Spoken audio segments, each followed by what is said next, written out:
Well, while some of the girls might be feeling a little bit edgy about performing in Fiji, everyone is so pumped to see exactly what they're capable of here. Ronnie, give us the lowdown on this awesome break. I'd love to, Jess. Before we do, let's just get a bit of an overview of the island here of Tavarua, the heart-shaped island just off the west coast of the main island, and just a stone's throw away from Tavarua to the northwest is Namotu, where most of the Australian surfers stay during the event window. Now, to get to Cloudbreak, it's just a 15-minute boat trip. Cloudbreak sits about 2.5 kilometres southwest of Tavarua. Once you arrive in the lineup, you get a really good idea of just how long and beautiful this wave is. You can see the tower there, putting into perspective the size of this break. It's a 2-storey structure, and that's where the judges will call the action.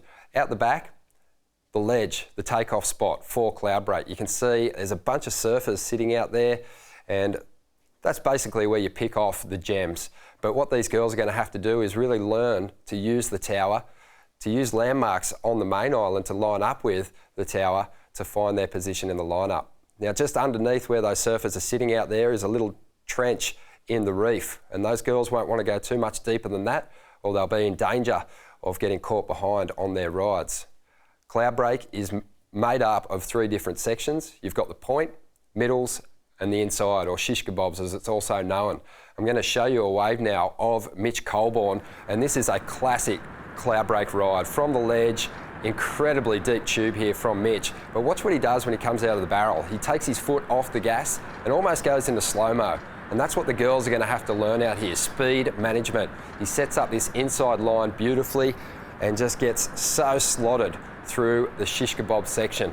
Now, one of the great things about Cloudbreak is you don't need to be at the ledge or the takeoff spot to get yourself a huge score.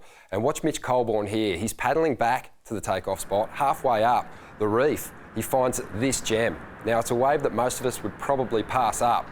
It looks like it's going to close out.